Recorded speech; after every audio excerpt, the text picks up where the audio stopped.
Shalom, selamat pagi saudara-saudaraku yang terkasih dalam Tuhan kita Yesus Kristus. Kita bersyukur di pagi ini Tuhan membangunkan kita kembali, menghirup nafas yang masih Tuhan berikan bagi kita. Kita bersyukur semua karena anugerahnya kita boleh ada sampai pagi ini. Saudara-saudara yang terkasih, sebelum kita memulai aktivitas dengan kerja kita di hari ini, mari kita mendengar firman Tuhan. Mari kita berdoa saudara-saudara. Bapa, dalam nama Tuhan Yesus Kristus, sepanjang malam kami lalui dan kami sadari bahwa Tuhan yang beserta dengan kami. Tuhan yang menjaga dan melindungi kami. Pagi ini kami boleh bangun, masih diberikan kesempatan untuk kami sehat, masih bernafas. Semua karena anugerah-Mu Tuhan.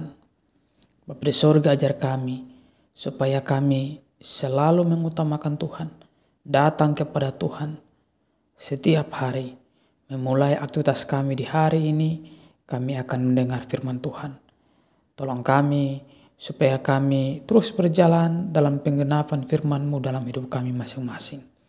Kami berdoa Tuhan Yesus dan siap untuk merenungkan firman-Mu. Haleluya. Amin. Saudara-saudara yang terkasih, di pagi ini kita akan membaca satu bagian firman Tuhan yang terambil dalam Yeremia pasal yang ke-29 ayat yang ke-11. Sebab aku ini mengetahui rancangan-rancangan apa yang ada padaku mengenai kamu. Demikianlah firman Tuhan, yaitu rancangan damai sejahtera dan bukan rancangan kecelakaan, untuk memberikan kepadamu hari depan yang penuh harapan. Saudara yang terkasih, mungkin kita sering mendengar orang-orang di sekitar kita, saudara kita, teman dekat kita yang suka mempersalahkan tentang nasib dia, sehingga membuat dia bersungut-sungut ketika menjalani hidup ini.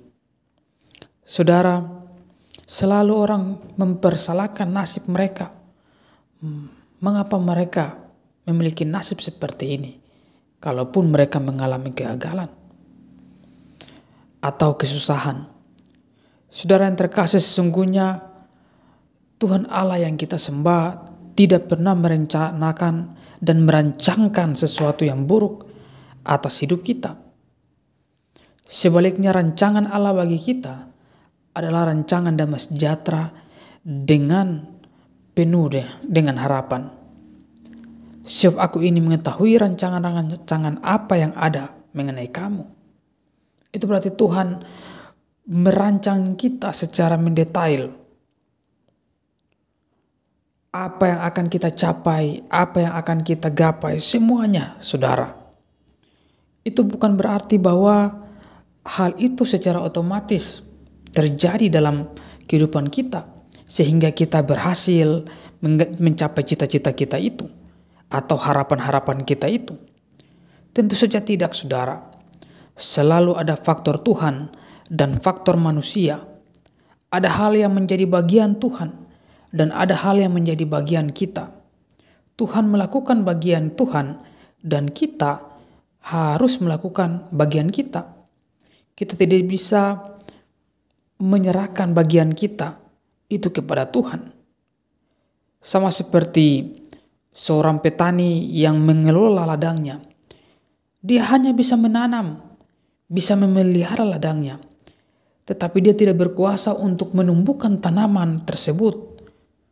Walaupun hanya sedikit, saudara. Dia tidak berkuasa. Allah yang berkuasa menumbuhkan apa yang petani sudah tabur. Begitupun juga ketika kita sakit, kita minum obat. Ketika kita melaksanakan tanggung jawab kita, meminum obat, yang menyembuhkan bukan obat itu, tetapi Tuhanlah yang memberi kesembuhan bagi kita. Ketika kita bekerja, kita berhasil, kita mendapat upah. Saudara, kita sudah melakukan bagian kita dengan cara bekerja. Selebihnya daripada itu, Tuhan memakai orang-orang, para pemimpin kita, para atasan kita, untuk memberi upah kepada kita. Saudara yang terkasih, demikian juga dengan nasib. Tuhan memiliki rencana yang indah bagi setiap kita. Dia juga sudah memberi teladan bagi kita, memberikan hidupnya bagi kita. Melalui firman-Nya, Dia juga akan menuntun jalan-jalan kita menuju hari depan yang penuh dengan harapan. Karena itu, semua tergantung pada kita. Apakah kita akan mengikuti jalan-jalannya atau mengikuti jalan dan kehendak dan rancangan kita sendiri? Saudara yang terkasih, langkah bijaknya adalah berhentilah mempersalahkan nasib. Nasib kita berada di tangan kita. Renungan firman Tuhan di pagi ini mengajak kita supaya kita menemukan kehendak Tuhan dan jalan-jalannya bagi kita. Kita belajar taat, kita bekerja keras, dan kita akan meraih apa yang sudah Tuhan rancangkan bagi kita. Hari depan yang penuh dengan harapan. Saudara yang terkasih, kita tidak bisa bermalas-malasan lalu kita mengharapkan sesuatu yang lebih baik. Tidak, saudara. Ada bagian yang harus kita lakukan. Tanggung jawab kita untuk bekerja. Dan Tuhanlah yang akan memberkati kita. Karena itu di hari ini, ketika kita melangkah untuk bekerja, bekerjalah. Karena itu tanggung jawab kita. Selebihnya, kita serahkan buat Tuhan. Tuhan yang melihat setiap kita yang bekerja. Dan Tuhan akan memberikan sesuai dengan apa yang kita usahakan. Karena itu saudara-saudara yang terkasih, jangan terus mempersalahkan nasib ketika engkau gagal. Jangan salahkan nasib ketika engkau mengalami kemunduran dan lain-lain. Ingatlah, tanggung jawab Tuhan, Tuhan lakukan. Tanggung jawab kita sebagai manusia, kita lakukan. Selamat bekerja di hari ini. Tuhan Yesus memberkati kita semuanya. Mari kita berdoa. Bapa, dalam nama Tuhan Yesus Kristus, kami mengucap syukur berterima kasih. Pertolongan bagi kami. Sehingga di hari ini kami boleh mendengar firman Tuhan.